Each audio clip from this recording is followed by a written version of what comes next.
Hello friends, welcome back to my channel. We are in the end of financial year 21-22 and it's very important to understand कि हम tax savings कहाँ और कैसे कर सकते हैं. Last week we covered section 80 CC, section 80 TTA, section 80 CCD, 1B, section 24 and even section 80D. अगर आपने ये मिस किया है तो you can click on the link given above. आज कुछ और इनकम टैक्स डिपार्टमेंट से दी गई सुविधाओं के बारे में हम डिस्कस करते हैं. सैलरीड एम्प्लॉयज जिनको एचआरए नहीं मिलता, they can claim deduction for the house rent paid under section 80 GG. पर it's very important that taxpayer should not have his own residential property in the same area where he is employed. Post graduation आजकल जरूरी होता जा रहा है and going abroad for higher studies is the new trend. तो अगर आपके अपने बच्चों के लिए आपने एजुकेशन लोन लिया है तो आप लोन इंटरेस्ट पर under section 80E deduction claim कर सकते हैं. अमाउंट की कोई लिमिट नहीं है, पर this can be availed only for 8 financial years. काफी लोगों को डिडक्शन अंडर सेक्शन 80DD के बारे में पता ही नहीं है. This is deduction for taking care or rehabilitation of a disabled dependent.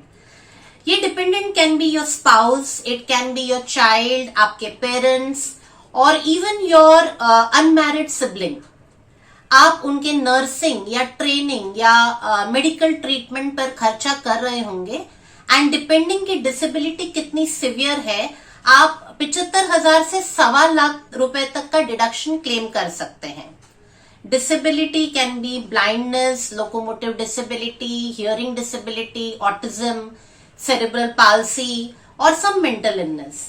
अगर टैक्स पेयर खुद हैंडीकैप है तो he can avail the same benefits under section 80U.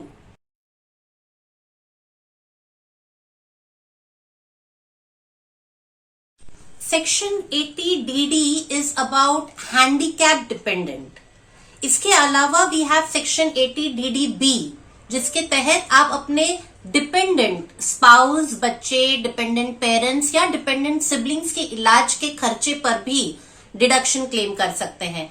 अगर आपके डिपेंडेंट को कोई न्यूरोलॉजिकल डिसऑर्डर है जैसे dementia, motor neuron disease, Parkinson's या कैंसर, एड्स, रीनल फेलियर या थैलेसीमिया का इलाज चल रहा है तो आप 40,000 रुपए तक का क्लेम हर साल कर सकते हैं for non senior citizen dependent and up to 1 lakh for senior citizen dependent.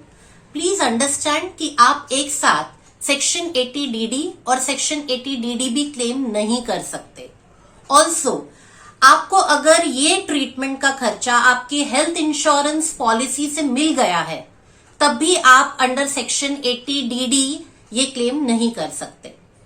आजकल electric vehicles are the new trend और वो सिर्फ आपके एनवायरनमेंट के लिए ही नहीं, आपके टैक्स सेविंग्स के लिए भी बहुत फायदेमंद है. अंडर सेक्शन 80EEB 1.5 लाख तक का इंटरेस्ट आप डिडक्शन में क्लेम कर सकते हैं if you have purchased your electric vehicle on loan. Isn't that a good news? So friends, stay tuned with us. Next video में we will discuss what is not taxed in India, which will definitely help you better in tax planning. So please like, comment, share and subscribe to my channel. Stay informed, stay safe.